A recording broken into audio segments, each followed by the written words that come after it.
Shalom, shalom, shalom. Que la paix de Dieu soit avec vous tous. Aujourd'hui, nous allons voir un thème important, comme je dis toujours, parce que je vois beaucoup de personnes commencer dès qu'elles ont des problèmes spirituels, elles ont des mauvais rêves, elles ont des pressentiments ou autres. Elles se lèvent, elles commencent directement le combat spirituel. Combat spirituel, comme on dit, chasser les démons de leur vie, de leur maison, de leur entourage, de leurs finances, de leur lieu de travail, etc. Mais c'est important de toujours s'examiner avant de commencer vraiment le combat spirituel. J'ai discuté une fois avec une dame qui me sollicitait pour la prière. Et justement parce qu'elle avait une maladie très sérieuse, vraiment très sérieuse. Et bon, je vais vous dire une maladie mortelle. Et nous devions prier ensemble et j'ai commencé par lui envoyer des sujets vraiment de repentance, hein, de s'examiner, vraiment voir ce qu'il y avait au-dedans d'elle. Et quand j'ai envoyé des sujets de prière une fois, deux fois, bon, elle était vraiment un peu dépassée. Elle m'a répondu, elle m'a dit vraiment, maman, j'ai besoin vraiment de prière, de combat. C'est pas de ça dont j'ai besoin. J'ai dit non, ma fille, je sais ce que je fais. C'est pas que je t'ai confondue avec quelqu'un qui connaît pas le Seigneur ou quelqu'un qui vient de donner sa vie au Seigneur. Non, je sais ce que je fais. On ne peut pas commencer le combat spirituel réel, on ne peut pas s'attaquer aux démons si ils ont leurs choses en eux. Ce n'est pas possible. Donc, il faut d'abord que tu t'examines. Il faut qu'on commence par ce procédé-là de vraiment enlever de ta vie ce qui peut être leur nourriture, ce qui peut les attirer, ce qui peut leur permettre vraiment d'attaquer ta santé, d'attaquer ta vie. Elle a compris, elle a dit, ah d'accord maman, et vraiment elle a commencé la repentance, des moments, et plus elle faisait la repentance, plus le Seigneur lui révélait même des choses, elle priait, elle priait. Et c'est après qu'on a maintenant commencé le combat spirituel proprement dit, et elle est sortie vraiment victorieuse de ce combat grâce au Seigneur. Nous devons nous examiner avant de commencer le combat spirituel. Je le dis vraiment hein, avec expérience. On doit s'examiner. Il faut faire un check-up interne. Il faut savoir qui nous sommes, ce qu'on fait et vraiment se mettre en règle avec le Seigneur. Vous savez, la Bible dit déjà que Dieu n'exauce pas le pécheur. Donc, si il y a en nous un élément quelconque qui ne permet pas au Seigneur de nous exaucer, nous n'aurons pas la victoire dans nos combats. Ce n'est pas possible. C'est pas possible. Donc, avant de commencer, priez d'abord, comme le psalmiste, demandez au Seigneur vraiment de de vous sonder, de vous éprouver et de retirer vraiment de vos vies ce qui ne vient pas de lui. Dieu dit que c'est lui qui sonde les cœurs, qui éprouve les reins. Lui seul peut vous sonder. Parfois, on pense que on est sans péché, on pense que bon, on n'a rien fait de mal à qui que ce soit. Il peut y avoir des péchés cachés, des péchés que nous-mêmes nous ne connaissons pas. Il peut y avoir des choses dans nos vies. J'ai déjà fait des témoignages dans une ou deux de mes vidéos où je disais que j'avais chez moi, par exemple, de l'interdit. Je ne savais pas que c'était de l'interdit. Pour moi, c'était, bon, c'est là comme ça, par négligence, j'avais ça à la maison. Or, c'était une porte d'entrée à l'ennemi chez moi. Donc, nous devons, déjà nous exposer à un check-up interne, un check-up personnel et avec le Seigneur, lui demander vraiment de nous sonder, de nous examiner, de nous montrer s'il y a quelque chose dans nos vies qui ne va pas. Ça, c'est important, c'est capital. Seigneur, sonde-moi, éprouve-moi, montre-moi si dans ma vie, vraiment, il y a des éléments qui permettent à l'ennemi de m'attaquer, qui permettent à l'ennemi d'avoir le dessus sur moi. Ça, c'est important de prier comme ça, que Dieu nous ouvre les yeux et qui nous montre. Ça peut être une attitude que nous avons eue sans nous en rendre compte. Ça peut être peut-être une mauvaise parole qui est sortie qu'on avait peut-être oublié. Ça peut être plein de choses. On doit s'examiner et laisser Dieu nous sonder et nous montrer, être prêt aussi à nous mettre en règle. Je dis bien être prêt. Il y a un serviteur de Dieu justement que je suis beaucoup qui faisait un témoignage qui disait quand il a commencé à prier avec les personnes en ligne, il y avait justement beaucoup de femmes qui priaient avec lui et surtout des femmes d'une nationalité que je préfère taire le nom. Donc, il disait il y avait plusieurs femmes qui vraiment le suivaient, priaient en ligne, étaient même dans son groupe WhatsApp, recevait les sujets de prière et tout ça.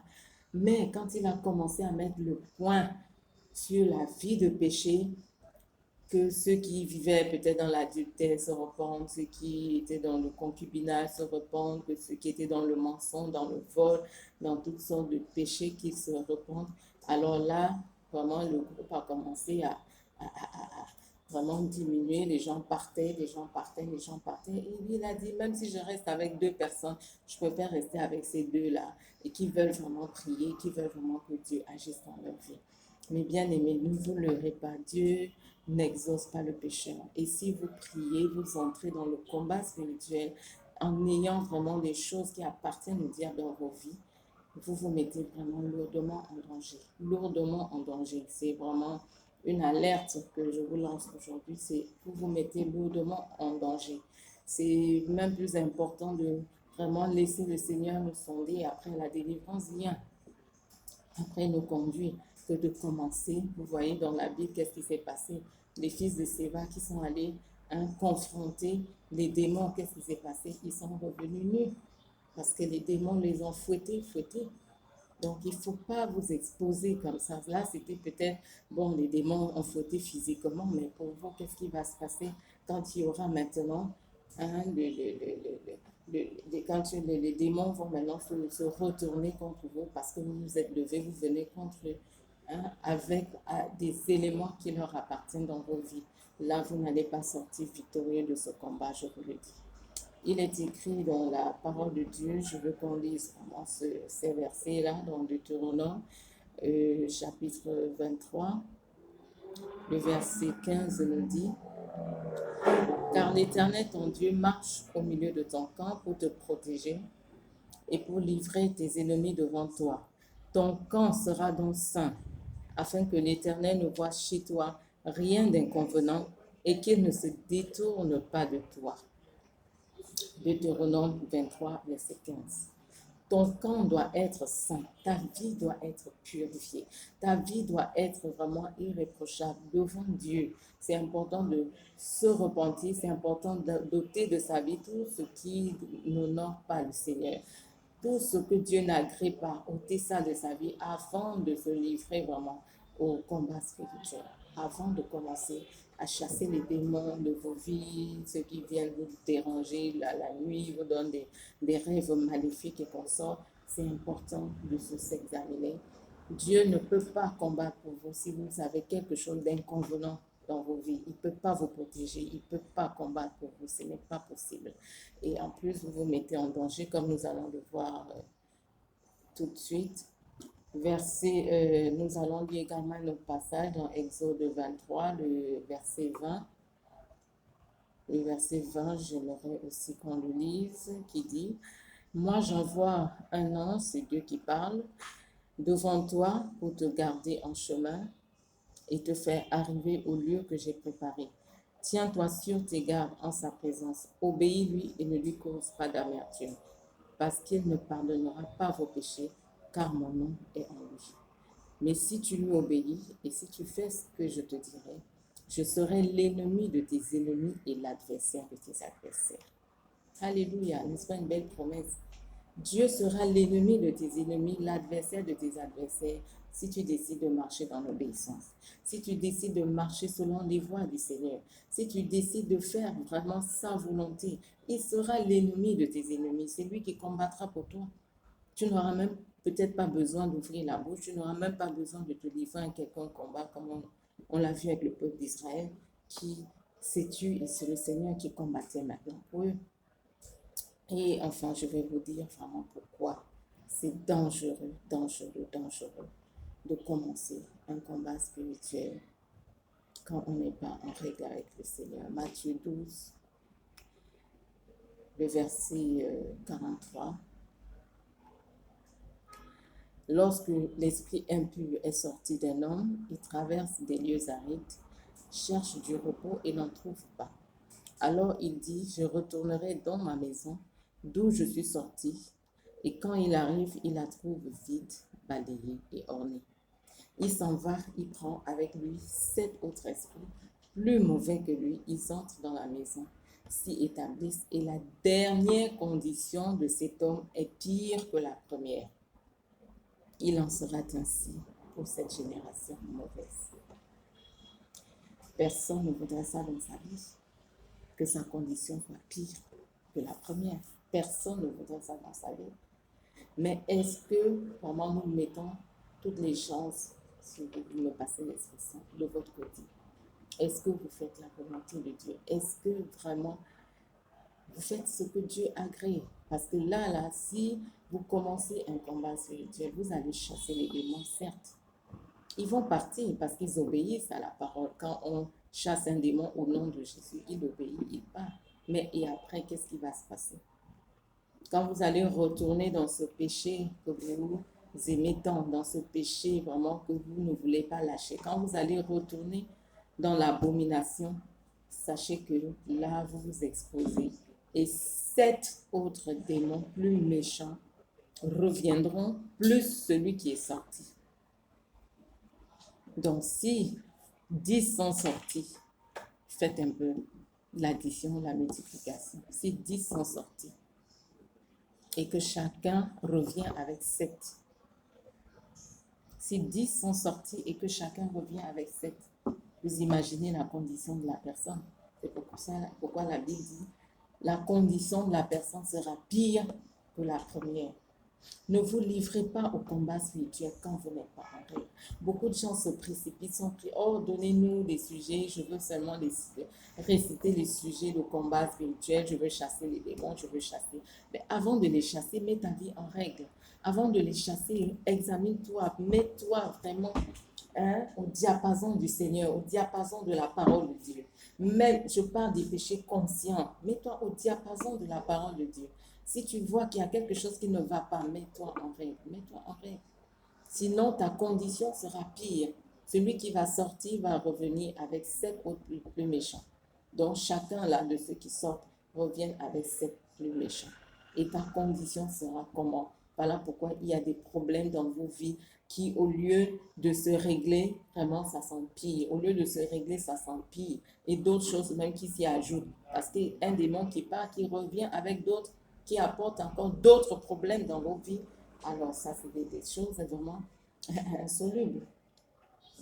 Donc, vraiment, je vous exhorte, avant de commencer le combat spirituel, il faut apprendre à s'examiner, il faut apprendre à se mettre en règle, il faut apprendre vraiment à obéir à la parole de Dieu. Tout ce que Dieu nous montre vraiment dans nos vies qui ne sont pas à sa gloire. Quand on abandonne ces choses, vraiment, c'est à notre avantage, c'est toujours à notre avantage. Le péché, Dieu n'aimerait pas le péché pour rien, parce qu'il sait que le péché détruit l'être humain, parce qu'il sait que c'est le péché qui ouvre la porte au diable, c'est le péché qui permet à l'ennemi de détruire, voler, tuer, comme nous l'avons lu la dernière fois. C'est le péché qui détruit les vies. Si Jésus a pu dire, l'ennemi vient, mais il n'a rien en moi, ça donc l'ennemi vient, il n'a rien, il ne pourra rien me faire.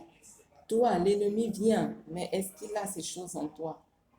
Est-ce que tu pourras faire face? Est-ce que Dieu peut se lever, être l'ennemi de tes ennemis, être l'adversaire de tes adversaires? Est-ce que tu peux répondre à cette question? Donc, examine-toi, mets-toi en règle. Que ce soit la rébellion, la désobéissance, l'impudicité, l'immoralité, la débauche, tout ce que nous connaissons, le péché, la définition du péché, c'est tout simplement ce que Dieu n'agrée pas. Donc, avant de combattre, sondons-nous et laissons le Saint-Esprit nous sonder. Et laissons le Saint-Esprit vraiment faire son œuvre en nous, de nous révéler les choses même cachées de nos vies, des péchés cachés, des péchés que nous ne connaissons pas, que nous puissions les mettre en règle afin vraiment de voir la gloire de Dieu dans tous les aspects de nos vies. Soyez bénis. J'espère que vous avez été bénis par cette vidéo. À une très prochaine vidéo. Comme vous avez compris, je parle toujours à mes consoeurs qui ne peuvent pas concevoir. Je compatis à votre douleur, je compatis à votre peine. Et c'est pour vous que j'ai commencé cette vidéo. Je ne vous oublie pas dans toutes les vidéos, je fais allusion à vous. Examinez-vous, sondez-vous, regardez si dans vos vies, il y a des choses que Dieu n'agrée pas. Il y a des choses qui ne plaisent pas au Seigneur.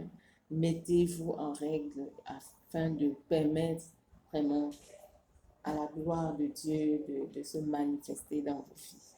Soyez bénis et à très bientôt.